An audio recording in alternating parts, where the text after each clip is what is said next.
Hey everyone, Nick Engvall here. Before we get into today's episode, I want to tell you about some of the people that make the sneaker history community and this podcast possible. It's more important than ever to think about who you give your money to when you're buying clothing to go with your kicks. Our friends at Guilty Goods started their brand with a goal of giving back, especially to the communities that make sneaker culture possible. With every purchase from Guilty Goods, at least 10% of the proceeds are donated to organizations like Big Brothers and Big Sisters, the Susan G. Komen Foundation, the Movement for Black Lives, and many more. You can save 30% on your order by using the code HISTORY at guiltygoods.us. Again, that's history at guiltygoods.us for 30% off, and you can feel good about your purchase knowing you're supporting a meaningful cause. Sneakers are all about presentation, and if you're like me, displaying your kicks at home or in the office is just as important as when they're on your feet. Sneaker Throne makes sneaker display cases featuring customizable LED lights, drop-side cases to showcase the entire side of the shoe, not just the heel or the toe, the whole shoe. They've also got display cases for trading card collectors and hat collectors. To me, it's the perfect way to display your collection. You can save at least 10% on your Sneaker Throne order by using the code HISTORY at sneakerthrone.com. That's history at sneakerthrone.com. If you're a Patreon supporter or a member of our Discord community, you already know about Kicks with V hot sauce and his small batch, locally sourced hot sauce. V has been one of the biggest supporters of sneaker history and the podcast since the early days. He's currently the defending champion in our community trivia nights competition. Kicks with V hot sauce has been a huge hit with the community. You can save 10% on your order by using the code SneakerHistory10 at kickswithvhots.com. That's SneakerHistory10 at kickswithvhots.com. Now, you're probably here because you like sneakers, and if you join the Discord, you know our community is about so much more than that. Whether it's the marathon-like community calls, trivia night debates, the in-person meetups, or just sharing our favorite experiences, we found that although we have such different backgrounds, we all have some unexpected shared passions. Not only does the entire community look out for each other when it comes to releases, we're like a support group for life in general. You can join the Discord community for free by heading to the show notes of this episode. After you're done listening to this episode, tell someone you like their kicks today. You never know how far a simple compliment can take you, and we all know how good it feels to have someone show their appreciation. Now let's get into today's episode.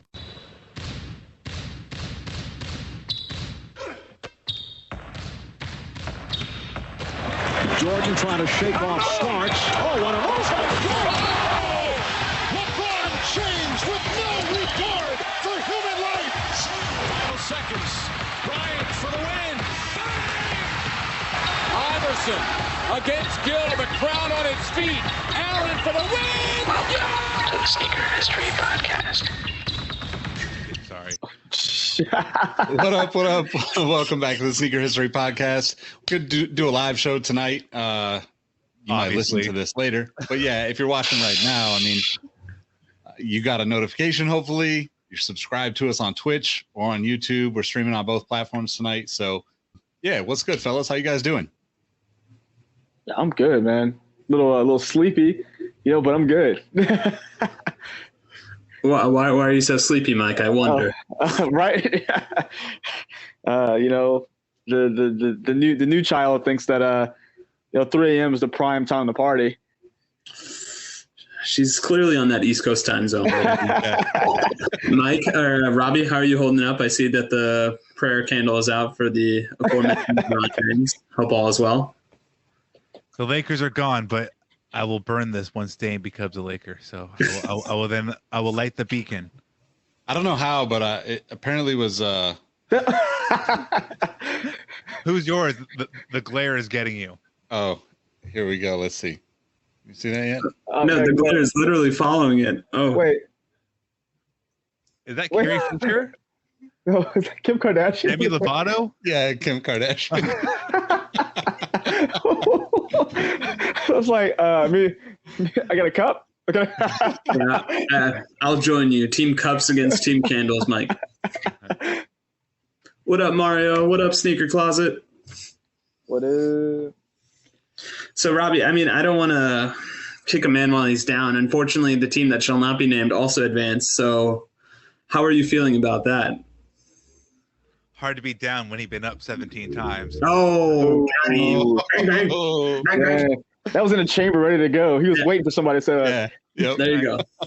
No, it's just funny because, like, Rob Parker, it just shows, like, outside of Colin Cowherd, it's like the bogus reporting from Fox Sports 1. It's just like, after Laker lost and Clipper win, it's like, it's now Clipper Town, Clipper territory. I was like, Do you not know you guys came from San Diego and you're building a place out in Carson? You guys are in LA. Get the fuck like. What do they own? They rent daytime space at Staples. Like what? What are you talking about? They're primed for another choke job anyway. I mean, I never rooted for the Mavs so hard in my life, especially being a Rockets fan. I'm really upset that they couldn't pull off the upset in the first round, but they're primed for a choke job. So, see, I have a feeling that they're exercising their demons all the way to the finals. That's just the vibe I'm getting. I just can't believe it until I actually see it. They're just known for tripping at the finish line. No, absolutely. And let me tell you, there would be no better way to trip at that finish line if you actually make it all the way within grasping the finish line. So, yeah. It doesn't matter if they trip to the finish line because Kevin Durant is going to beat them. Yeah. And I bring it up because the internet's ruthless, man. The new KD colorway, the new KD 14 with the Kyrie 1 Australia print on there and the back of Kyrie's head. People are so mean. Trae Young and his Trae Young 1 being chanted at. Trey's balding. Male pattern baldness is real. Yeah, shout out to that. Come on home, fellas. Some of us are afflicted, and it's just I couldn't imagine being Kevin Durant, and I get why he gets so ornery with people because he just released a new shoe. It's a good-looking shoe, and first thing people do is just equate it to the back of his head, and it's messed up. But he would beat that Brooklyn Nets team is beating whoever. But just the hate for Trae Young and his new beautiful shoe and the head of hair he has, and Kyrie and his new shoe and his head of hair. It's like, man, can't get no love in the shoe game. Savages. Yeah, that Brooklyn team is something else, man. Yeah, and they're not even at full strength. No, yeah, exactly. Not even. But I'm with Rohit. I think the Clippers are gonna trip a long ways. Well, I mean, speaking of Clippers, we have the resident Utah Jazz fan in the house. What up, Platt? I'm sure he's kind of anxiously awaiting game 1 tonight between the aforementioned Team Voldemort and the basketball purists that are the Utah Jazz. So it'll be good. I'm excited because this is probably as open of a title as we've ever seen because truly anybody could win. We're still kind of anticipating Brooklyn to do that, but anybody but the Clippers, I guess, ABC. That's pretty much how I feel at this point. Anyone but the Clippers. I don't mind the Suns. I don't mind Utah. Anyone but the Clippers, I would be decently okay with. I'm on the other side of this whole thing because I'd rather see the Clippers than anybody else right now. No, I don't want to give them a satisfaction. I'm a Kawhi fan. I'm a Paul George fan. Some men just want. I'd rather see a California team win than any other team. So. There was a ruby inside a tiger.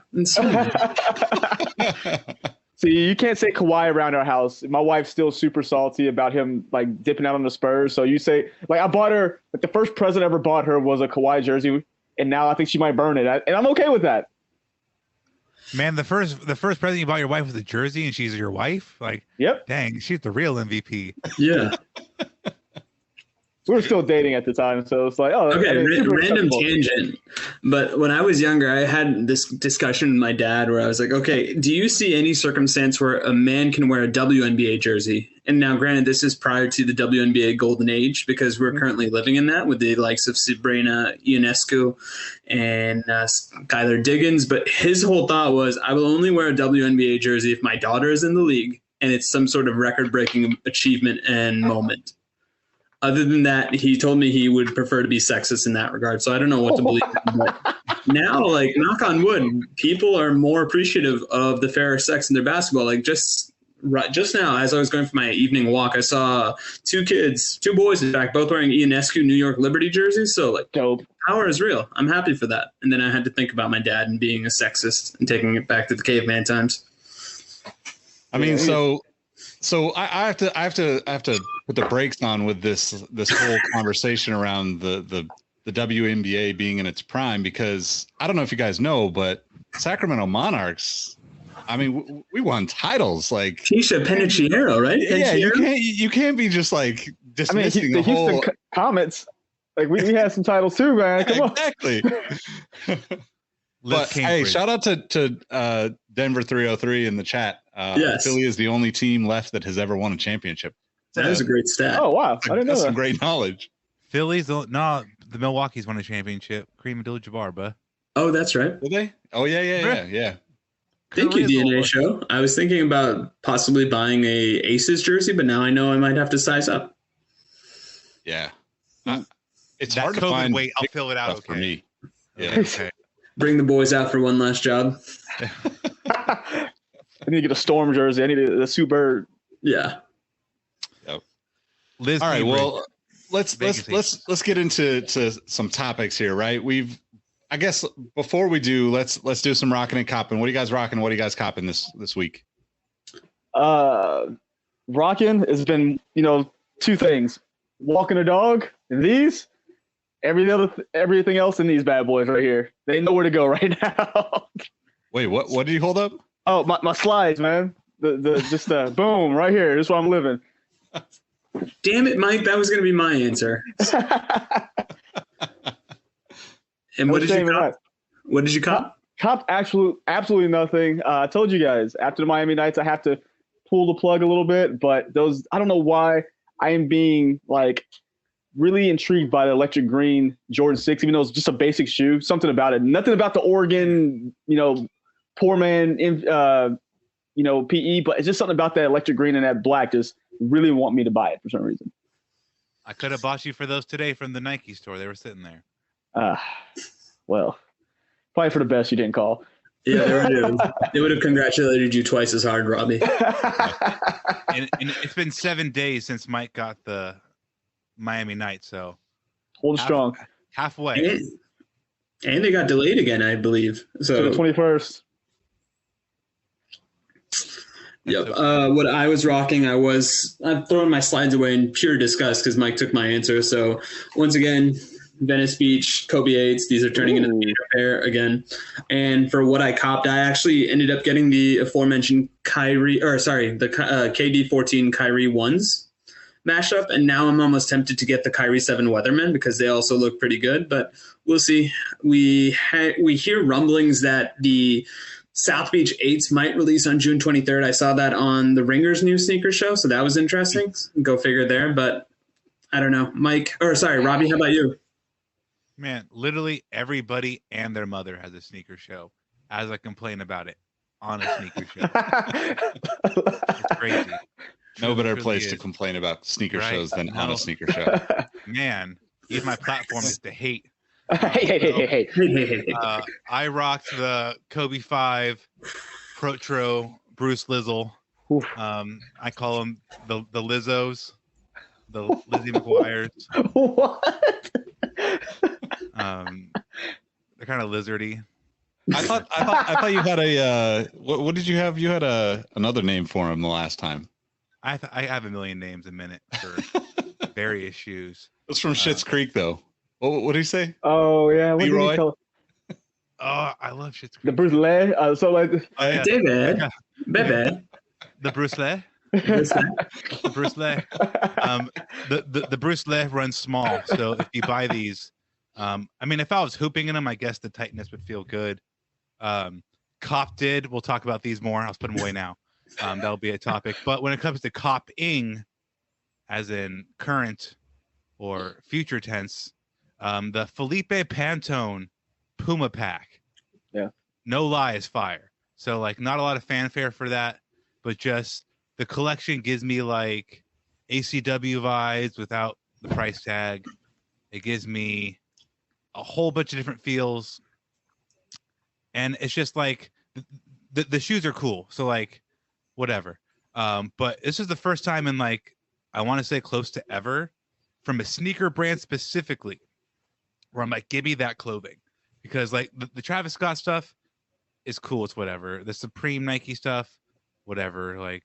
I know they probably do human-made clothing with Adidas that go with the shoes. Mm-hmm. But this Pantone stuff, the execution of it is so futuristic with a little bit of hint of iridescence on it. Just everything modern and contemporary, but at a much more reasonable price tag. Puma tends to be a little bit more reasonable with their clothing. So I'm looking forward to that. I'm going to get dressed up. Maybe I'll get the shoes too, but the clothing for real just looks really good. So shoes are cool, but you got to complete the fit, ladies and gentlemen. It's not all about the footwear. If you have busted clothes, are you really getting a fit off? If your shoes are $1,000, and you have a Hanes t-shirt on, who knows? You look at a Supreme Hanes shirt and you just say, "Oh, I bought this $50 white tee." Yeah, that could be, but just complete the look. Speaking of getting a fit off, I wore, as you can see, I'm wearing an old Rage Against the Machine t-shirt, and I've been in like a very late 90s, just like F the world rock vibe. The last new metal, dare I say? So I pulled out the Osiris D3s. Ooh. Like, I mean, I specifically didn't wear my hat backwards because I didn't want to be confused with Fred Durst, but otherwise the vibe, the fit, the vibe was like killing in the name of, kind of like, so that was what I wore. That was what I rocked and copped. Hey, there it is. Reebok sent over the Step Over Iversons. They're super dope, man. They're getting a lot of love in pub everywhere now, which is good. Mike's review is spot on. The leather on them is so nice. Good. So I'm super stoked to have them. I actually have the pair from like 2017, so I'm gonna have to do a little comparison video and see if there's differences. I think these feel better than the 2017 versions actually, but I was gonna ask you because someone just left a comment on my video saying that the 2017 the material felt better. I'm like, I beg to differ, but I want to know from firsthand now. Yeah, I'll hopefully get it up by the end of the week. So, but anyway, what do we got going on for reviews? Have we had a review lately? I haven't checked, to be honest. I don't know. I was looking at the Apple Podcast. It's the same one from Livestrong MC. And as much as I enjoy the variety of different reviews, I think it's even too much for me to read the same review in back-to-back episodes. So, True. All right, well, we'll just hop into this scorching hot topic that we have with that. Robbie was a little long-winded in our text chat today about what we were going to talk about. I'll just put it that way. Which is odd. Normally, I'm not very long-winded, so it's I had something to say today. True. So I got to think about it, so I just don't go like burning bridges in 14 seconds or less. So I bought these shoes today, the Michigan Wolverine lows from Nike Portland. I got lucky on a geo drop.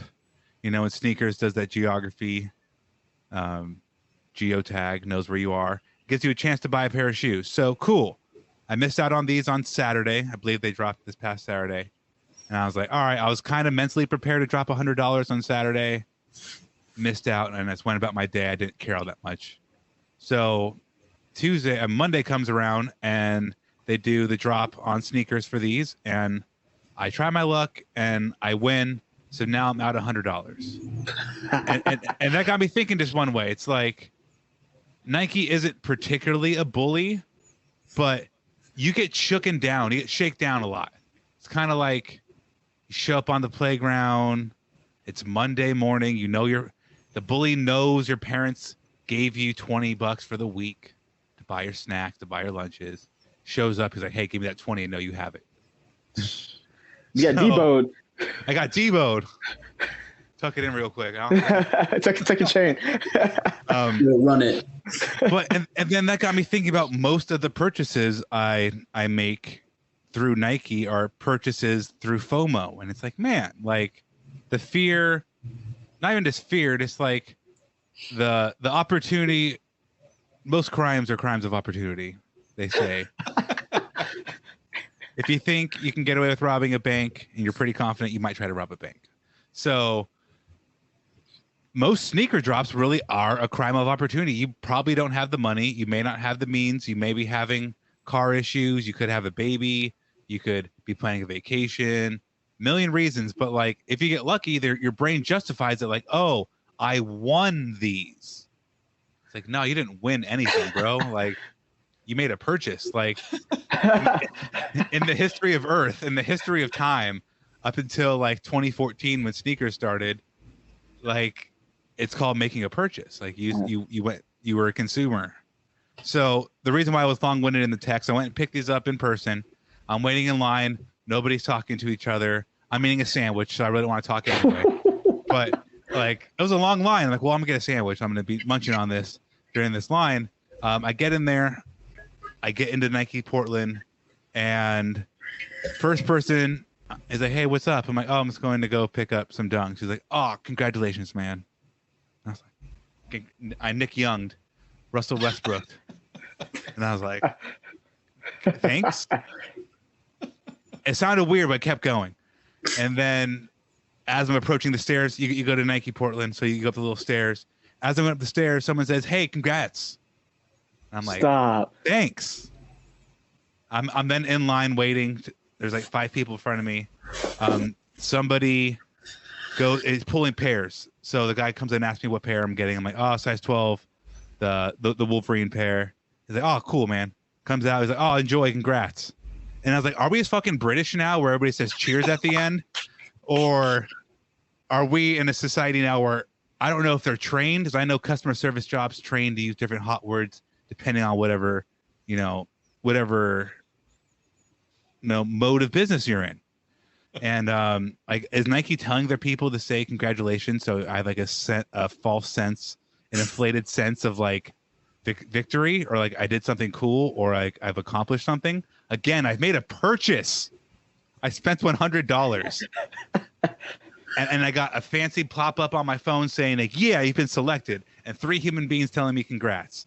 And it just got me thinking about shoes and how can something be a community? I was talking with the homie Rico. I'll give credit because I was bitching about shoes. I was bitching that I had these cool shoes that a lot of people want. I know that's a perspective. So, like, yes, other people want these shoes. They're cool. I like them. So it's like I'm not like unthankful for it. But it's like we were talking, and it's like, man, is it really a community? It's like, nah, man, you're literally just a consumer. You're literally just purchasing things. So it got me thinking about the awkwardness of my day in acquiring a pair of shoes in 2021, where I'm congratulated for literally doing something that's been happening since like money was before money, bartering. Like, since something, nobody congratulated you for your wool.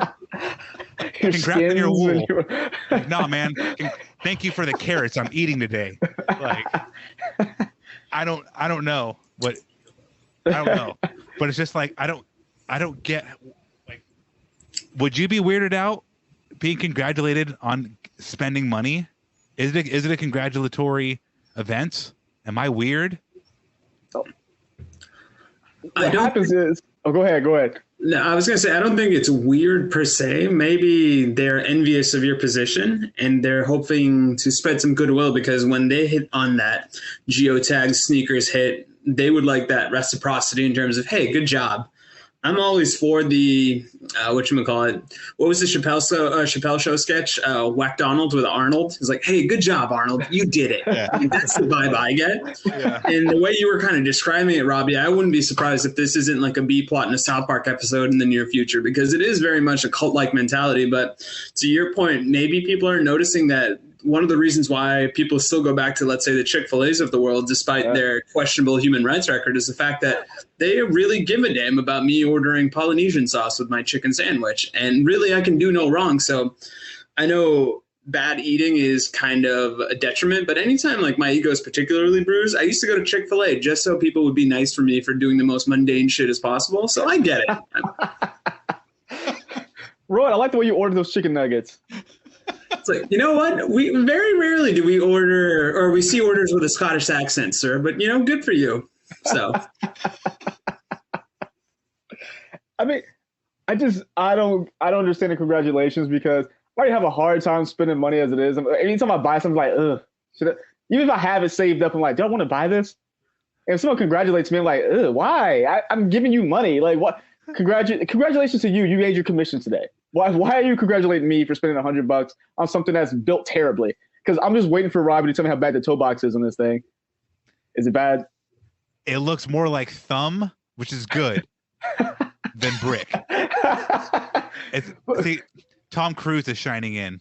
Oh my God. Due to religious beliefs, I don't like. Praise be, Zeno. Praise be.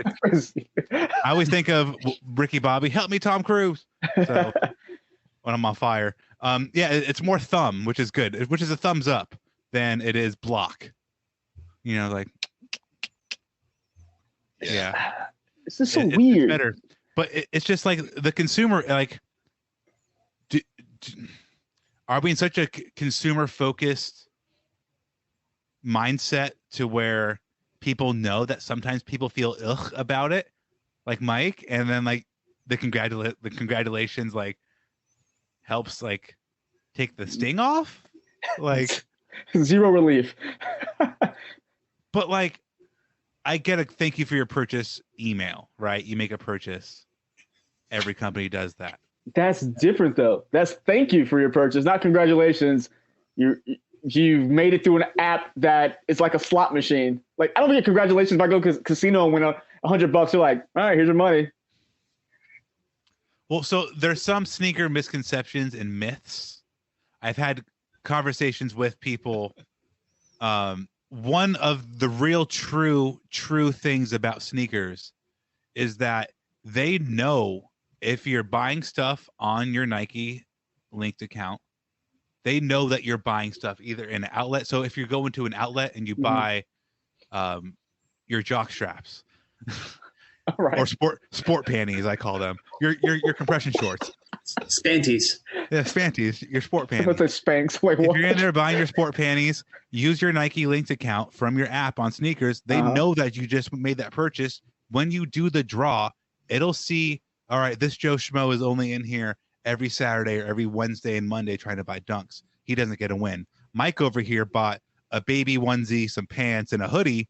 All right, we'll give him a win. Well, they'll factor that into the win. That's one of the few, like, is it a myth? Is it not? I can 100% say for definitive fact that Nike does know what you buy and use that information for possibly giving you a win. I say possibly because at the end of the day, there's still 50,000 pair of shoes and 1.8 million entries. That's the community part. And we'll talk about that later on part B of this conversation. But like, it gives you the opportunity, but at the end of the day, you're still fighting an uphill battle just for the amount of people wanting what you want. So it's even weirder to think about congratulations when it's like, well, shit, no, like I probably got this better chance because I already gave you money. Like, you know, I was in here 2 weeks ago. So it's like, it gets even weirder. It's like Big Brother. You're on your phone. You see something pop up on your iPad later. You think it's weird. Really, it's just cookies. You accepted it. Get over it. But it's just like with sneakers and what we have loved for so long, all of it coming together is it kind of had like a Black Mirror moment where I was like, huh, this is all weird. I mean, it totally makes sense though, because probably the only thing I've bought off of the sneakers app or even off of Nike.com in the last year or two, because I had that year of not buying anything, is your Mocha ones that you got from me, Robbie. And I haven't had any luck on any of that stuff at all, right? Like, that was the one thing I hit on. I think the last purchase I made on the sneakers app was, I mean, you know, I buy all the stuff that doesn't sell out. So I think the last thing I bought was like Fear of God Skylon 2s like 2.5, 3 years ago. You know, I can't remember hitting on anything since then, which if that's the case, like, yeah, they're looking at all my information and looking at all the stuff that I might have interest in. But if I'm not spending money the way you're spending money, then why would they give me a win when they know that you're spending, you know, exponential amounts over me? They'd rather give you a win and make you feel good so you keep coming back, right? I mean, the thing that's really fascinating about this whole thing, before we get into the community aspect of these, of like buying sneakers, I think that all of this stuff makes sense for like sneaker boutiques, right? All of the ways that they approach the business totally makes sense.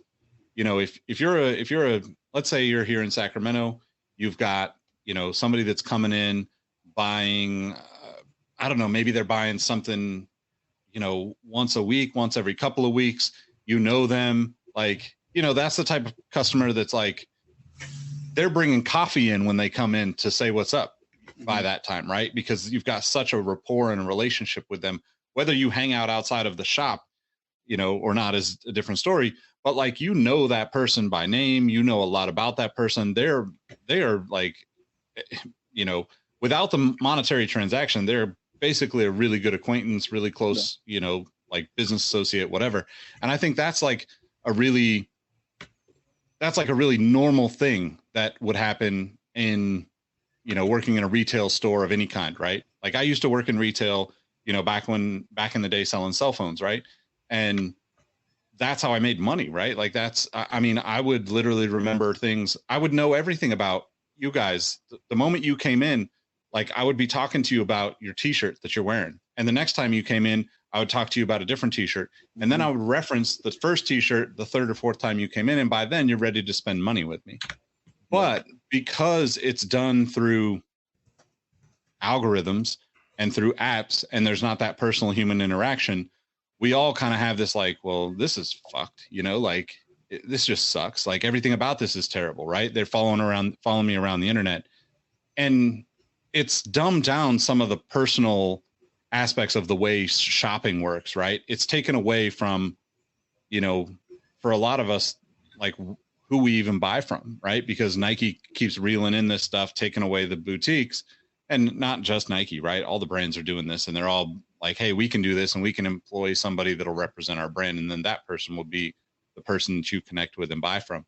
But I think it's pretty crazy to think about, like, you know, I didn't really think about that until you started talking about this. The amount of money that you're spending comparatively to me, Mike buys from a lot of different places, right? I think, you know, he's buying a lot more diverse shoes.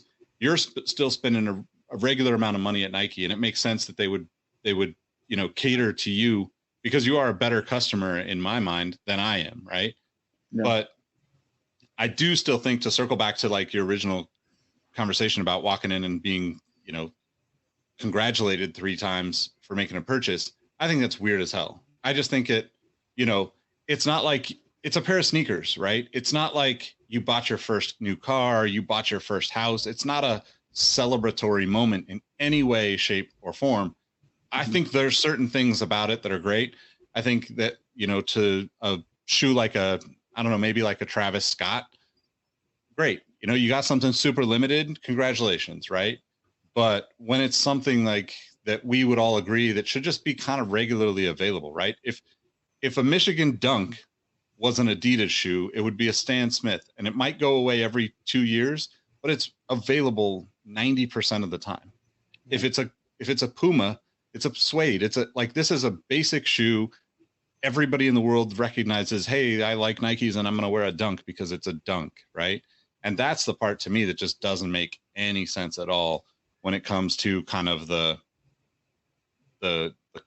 congratulations that comes with it.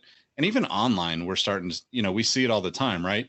You know, there's so many of these communities that are like congratulating people for getting a pair when they hit. And I get that, like, we've all been hit with so many L's for the past 5 years that everything seems like a win, even if it's like, you know, what did you call them? Spanties or whatever. Spanties with a T. Yeah. It's a sport panty. Rohit remixed it, but it's a sport pant. But I just think it's bizarre that congratulations is a thing, right? I think it's that in itself is kind of a sign of like, man, we should probably rethink what this all is about. So go ahead. No, just some questions and stuff have popped in the bottom about like apps and wins. So like, yes, sneakers, getting W's on sneakers is going to help contribute to you getting future W's because your card ran and they got paid. So that goes towards the big book of yes. But you have to always still factor in that the community, the people who like shoes, whether it be for resale or for personal use or to have hanging. I remember Jacques in one of his videos, like, I'm going to keep these Kobe's. I'm never going to wear them. They're going to be a cherished part of my collection. Whichever part of the spectrum you're under, you're competing against every single one of those. You may hate a reseller. You may hate whatever. That you guys are all in the same pool. So yes, wins and purchases go towards the sneakers app, but you can't get that mad about it. You have to get mad at the oversaturation of interest in shoes. That's what's killing your entries. It's the fact that Nike made, like, I bet you for this probably around, 100,000 units, give or take. I'll say between 50 and 150. That's a really big range, but no more than that. A pretty small run at the end of the day.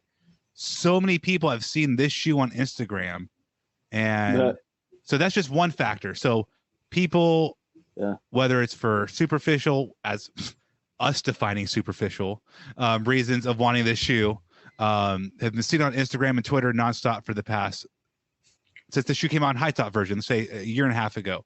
But then there's also the people like us, I would say more specifically probably Nick, who has been into dunks or into sneakers for so damn long. You remember not only the Be True to Your School, not saying you're old, you probably remember the original run, but whenever this shoe came back, you remember like, oh shit, this shoe was tight. Like, I'm a cop a pair in 2021. It's been probably like 8-9 years since the shoe last retroed. So genuine sneakerheads, again, something another person's putting on somebody's interest. Like, we're all in that same pool fighting. So it doesn't matter if it's the most hated person or your best friend who also loves that shoe. There's still a million people fighting for 100,000. So don't get mad at sneakers for that. They do a great job, and that's after they get rid of all the bots and they get rid of all the people whose cards get denied. You're still fighting a huge amount of people. So the fact that they can even handle that, like, go to Adidas on drop day, go to Kith on drop day, go to any not shoe, go to like a Best Buy or a Walmart when something hot drops, like a PS5 drops. Those websites crash. Sneakers keeps the doors open through the process for the most part. And that's amazing within itself too. So community, Nick, go ahead. Or should I talk about community? I think that's actually, before we get to the community aspect, I think that's an interesting point, right? Because it just came out, I don't know, a week or 2-3 ago that Target, Walmart, a bunch of other retailers are no longer going to sell trading cards in store because of all the violence and the dumbasses, fighting over the stuff. And that's something that potentially should have happened in sneakers, back in the 90s with MJ, right? You wouldn't have to have those Sports Illustrated covers if the retailers weren't so money hungry for those shoes, right? Or the brands, whoever you want to point the finger at. It's kind of up in the air at this point, right? And it doesn't really matter because collectively sneakers is, kind of a shit show at this point with all of these different variations.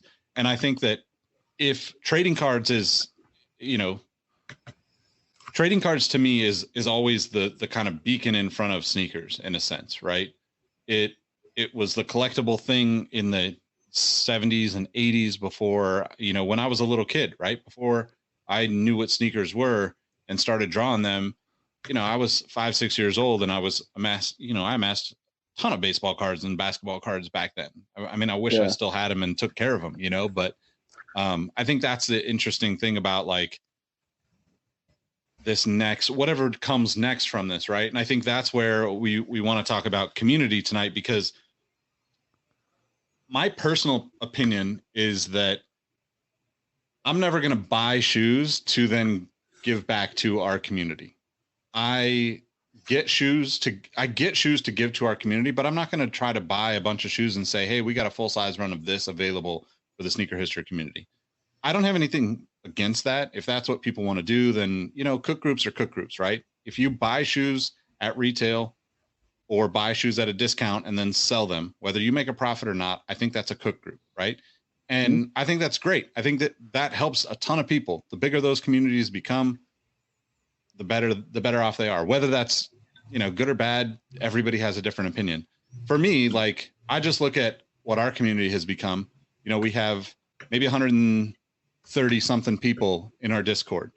And today was a great example, right? I didn't see anybody actually get the undefeated release of the Kobe 6, but there's dozens of people in there trying to help each other out, trying to get shoes for other people. And to me, the reason why I like that so much, and the reason why I appreciate the community that we have and the people, and I've become such good friends with all these people, is because it feels like we were standing outside of a store together waiting in line. it feels like, hey, this is a shoe we all want to try to get. Maybe you don't want it this time around, but next time around, I'm not going to want it. So I'm going to help you out and go stand in line with you, for you, and buy your size. And I think that, to me, it's just like fundamentally the most basic way that people can support each other and sneakers. And I think that's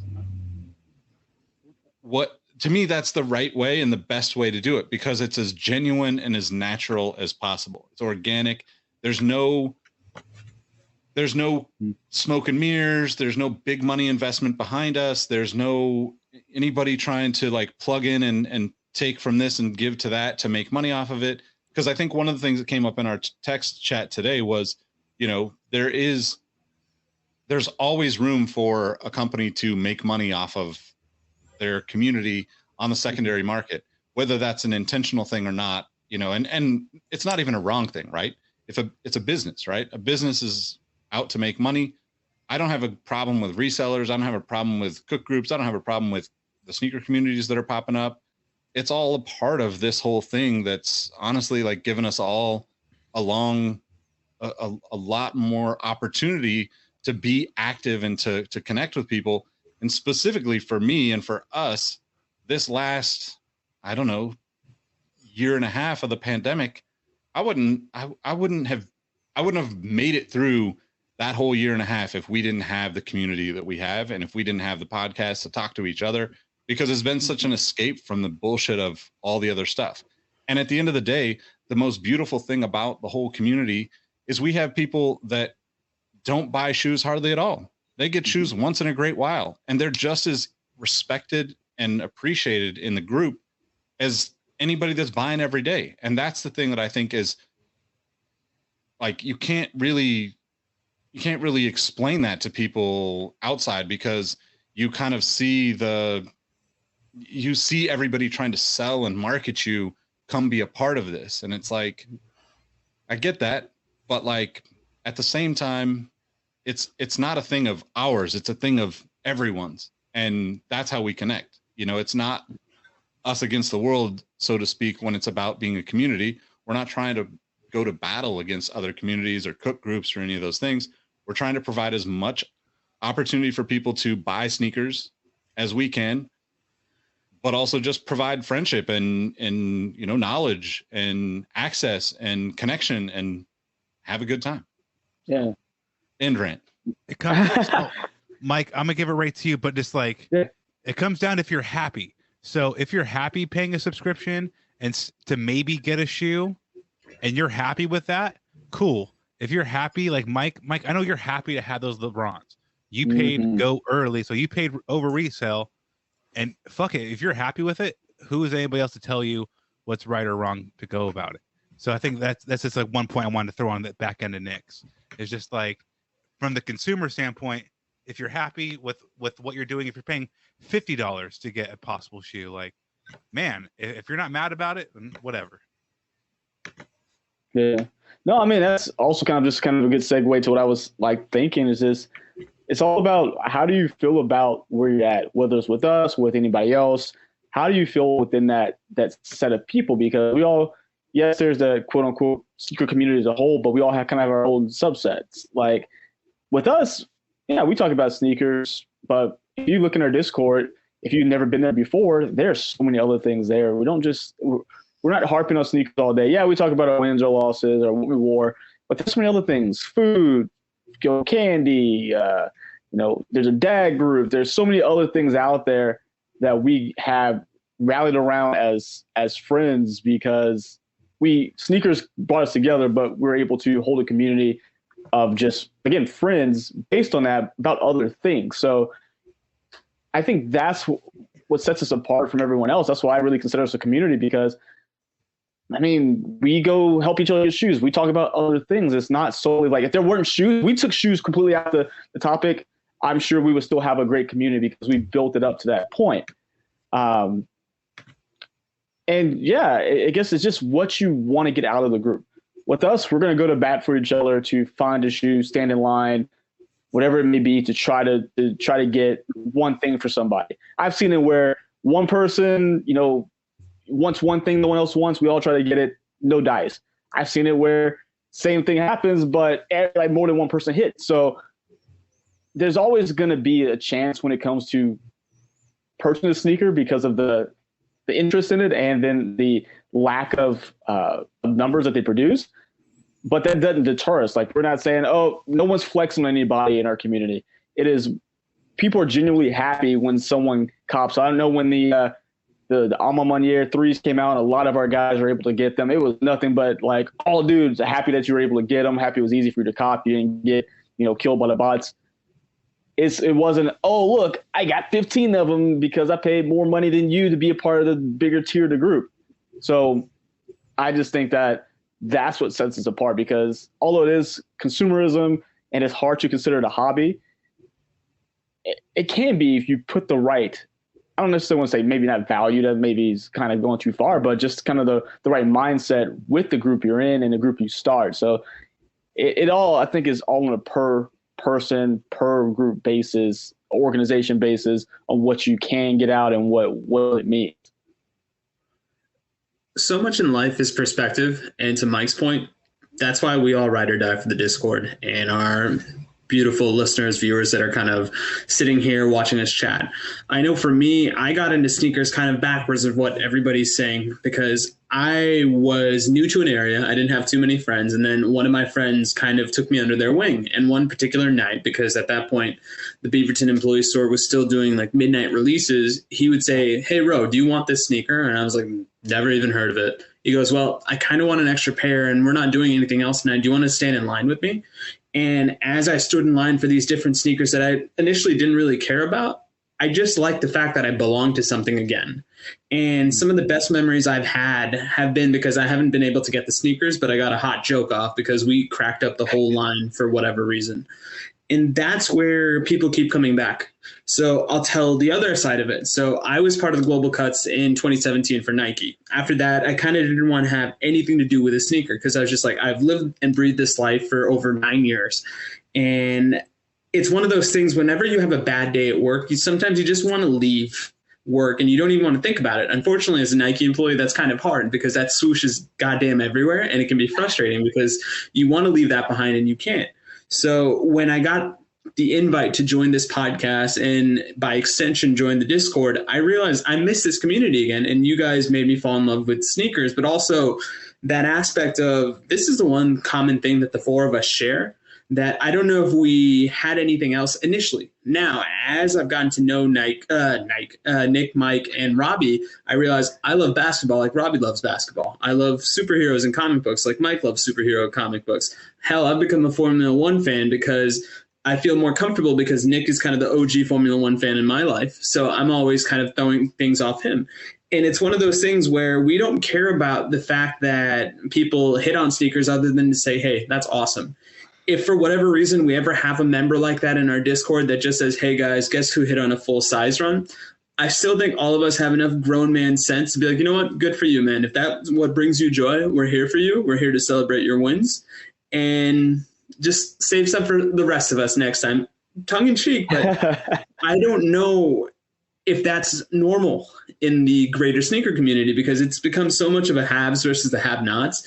And one thing I kind of worry about is if I'm a 16-year-old kid that's trying to get into this community, and let's say I don't have the right sneakers, I would be scared if somebody roasted me. But then I also think maybe there are some wise 16-year-olds that just kind of appreciate somebody's love of sneakers and use that as a bridge to build a friendship on. So, Ro, I got you, because if you put NIMIKIE, so NI for Nick, MIK for Mike, and IE for the end of mine. There we go. It's all about, what is it called? Portmanteau? It's Nike. So it's kind of like you can't get away from Nike or Nike. Yeah. We're probably trying to wrap this episode up. I just wanted to give, like, nobody hates more than when somebody bitches and then has no resolution for it. So, like, I'll start with what I think, and maybe you three can think of an ending thought, but like, how do you fix this? How do you make shoes easier? And I was saying before we started recording, this is not a novel idea, but you do a reservation system where if you want this shoe, you have, and Reebok did this with their, some of their limited stuff last year. Like, X amount of spots are open. If you want, I think you should even do limitless for something like a dunk like this. If 500,000 people want this shoe, 500,000 people can email Nike through the sneakers app and say, make me a size 12 and send it to me when you have it. That allows for every person who wants to have this shoe to have this shoe. It still allows for there to be a finite amount, because once those pairs are made, this is not coming back until it retros 8 years from now. So you could still make money off of it if you wanted to, but whoever wanted it could get it. And when it comes to like the Ama Meunier or the Travis Scotts or the J Balvins, those you can still do, a sneakers drop. You can make those more difficult to get, as they probably should be. But things that the community, I think, have all agreed shouldn't be difficult, like generic ass Jordan retros, which I've worn twice in the past like 10 days. I love my new colorways of Jordans. They're awesome. But you should be able to say, hey, I want that, be able to get it, and continue about your day without having to worry about it. That's my thought. Yeah. So anybody else have thoughts how you would like to fix it, or Band-Aids? I mean, you don't have I like pre-orders. I'm a fan of pre-orders. I know it's improbable that it will happen, but if, like, someone brought it up, was it Platt in the comments here, talking about Reebok's first pitch? It's not going on anymore at this point, from what I understand. That was a great concept where they reached a certain amount of pre-orders. They would make the shoe and you would get it for whatever. They set the price based on that. I know it's not probably practical for something maybe like a Kobe where there's so much interest in it, but I would love for it to be. A dunk, like, I would love to see more things back on ID, because it's a dunk. It's $100 shoe. It's, again, equated to a Stan Smith, equated to just simple sneakers. I don't know why it's so hard to get. So pre-orders and more like IDs, or the whatever you want to come on every other site, those would be dope. I can't really think of anything, but I did like that for dunks in particular, certain websites will have some sort of quiz. And to me, maybe this is the academic / nerd in me. I feel like you have to hit a certain threshold for a grade, making you eligible for those particular shoes that you covet. And if not that, then also something that Robbie kind of alluded to earlier, if you've got your purchase history on sneakers or Nike, and maybe this is why I hit on the Dodger LeBron 7s, because when I look back at my purchase history now in sneakers and Nike Direct, it's one of those things where, yeah, I do have a history of buying LeBrons, and maybe because I bought a lot of Chelsea product and those colors tend to be that royal blue and white that are synonymous with the Dodgers, maybe they thought, oh, wow, you know what? He would really like those. If you show me in market intelligence like that, I wouldn't mind missing out on certain sneakers, because it kind of goes back to what Nick was saying, where it's like you're having that human conversation. It may come across in a digital filter, but there's a thoughtfulness there that I think a lot of companies could utilize and maybe keep people, because as we know, this isn't necessarily a game for the weak-minded and the weak-egoed. Yeah. I mean, I don't really have a blanket solution. I have a couple of kind of thoughts on it. One is sneakers has always been the leader in all of this stuff, right? There's no product that has the intense demand, even before bots. There's no product that has the intense demand online to buy a product like that, right?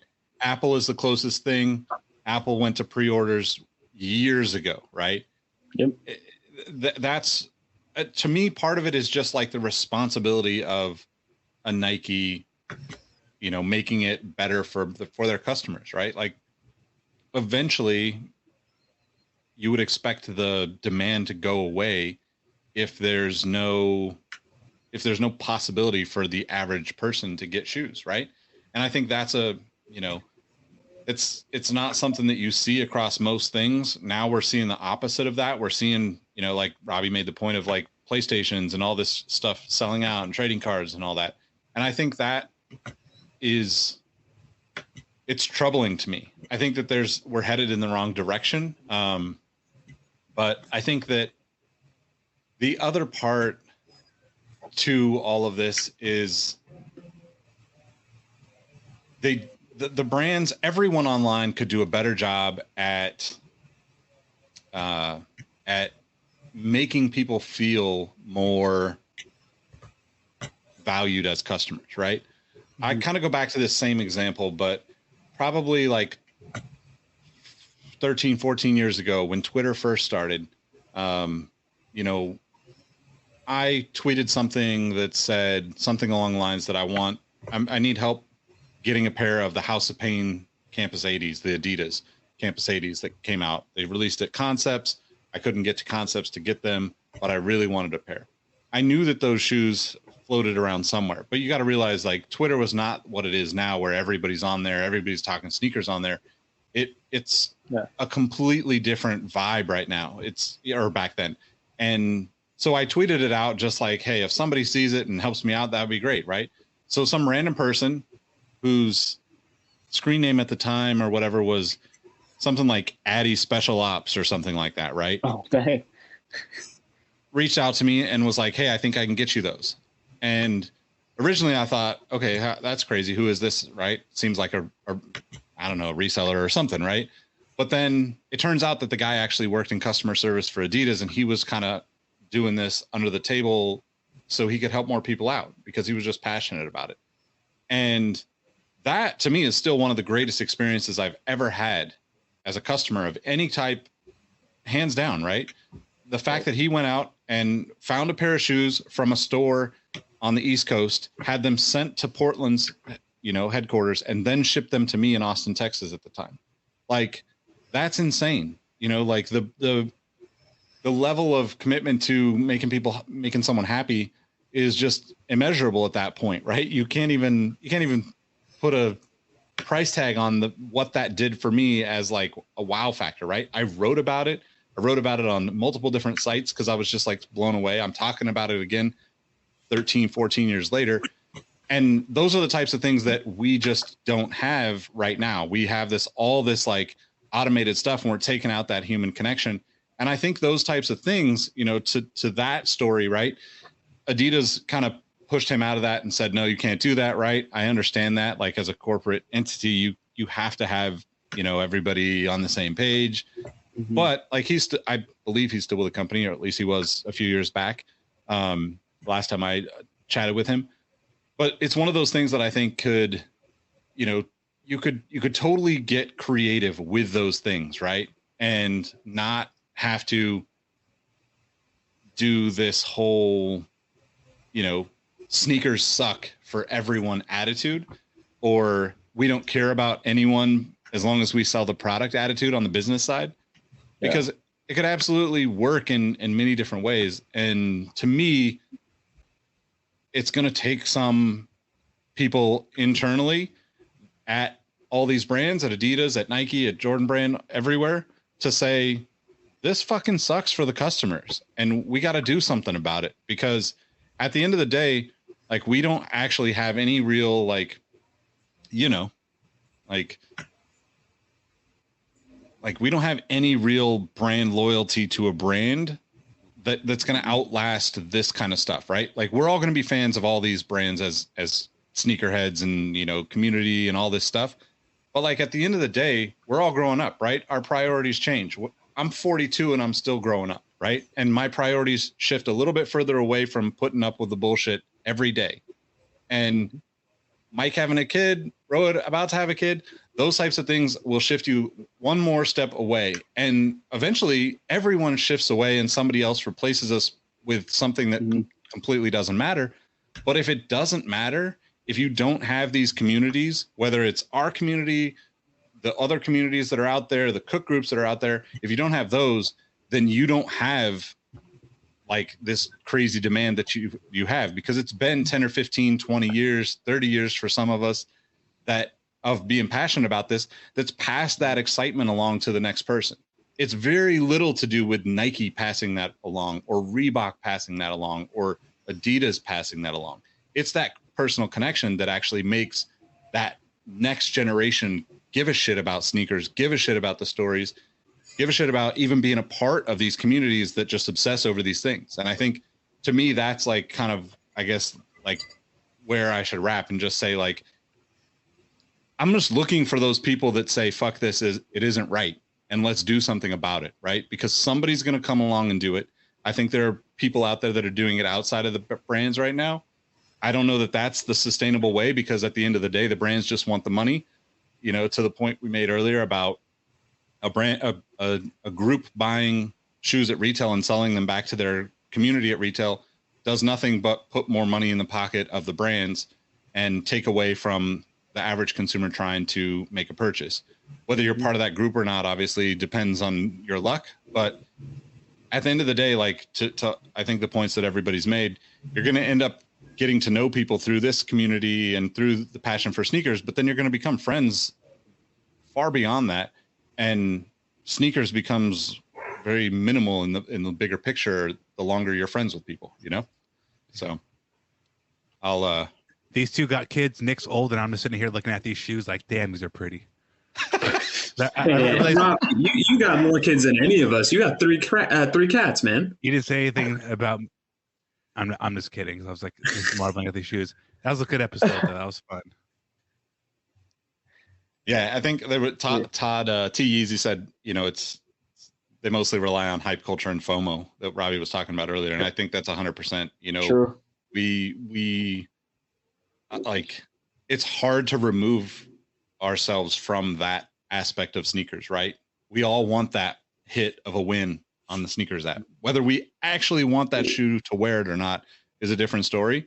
But man, it feels good to actually get something once in a while. And I think that's the thing that eventually people realize, hey, I can't sustain this commitment to taking L's, right? It's no different than going to the casinos in Vegas. I've been there. I spent tons of money. I've won tons of money. I've lost tons of money. And at some point you just got to be like, this just is not worth my time. I got to go do something more productive with my life. Right. Yep. That's kind of the last of my thoughts on it. I mean, that's why I buy the way I buy. I look for what I want, and knowing I don't even try on sneakers anymore because I've come to the fact that sneakers actually hates me.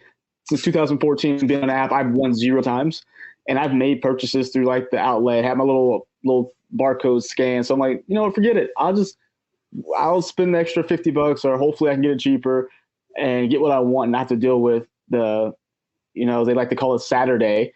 And I was like, I don't have time for that. I literally have too many other things to be doing. And yeah, I'll bite the bullet on that sometimes. You don't win, Mike, because Nike knows you wear Adidas socks sometimes. Hey, you know what? I'll rock my Nike. I'll rock my Adidas, my Reeboks, Pumas. They got plenty of little brands out there. So Nike, you know, you ain't the only game out there. I'll tell you that much. And people need to realize that they're not. There's so many things you can explore there.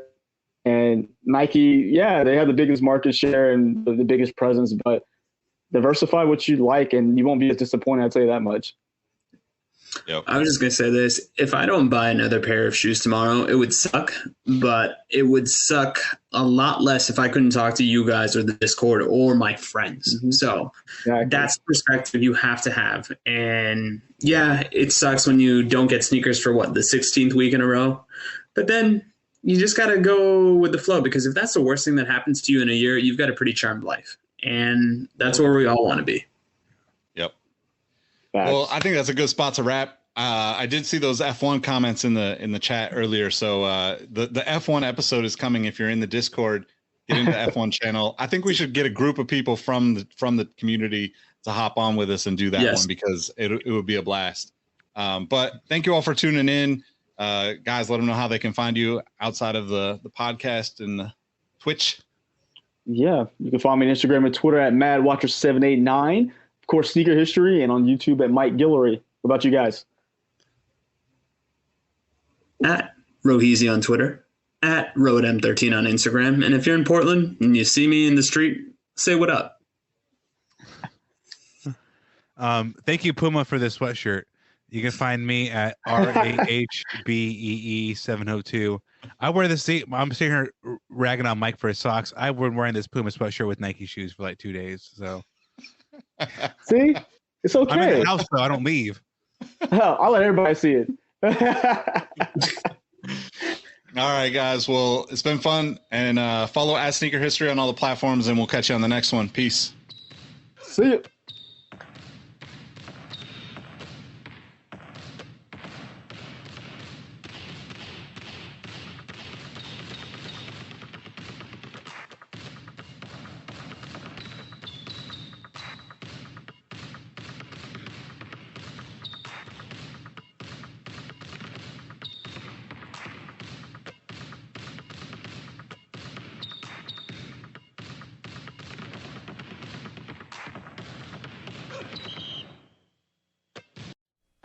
Hey everyone, this is Nick again. Before you take off, do us a solid and head over to Apple Podcasts to leave us a review.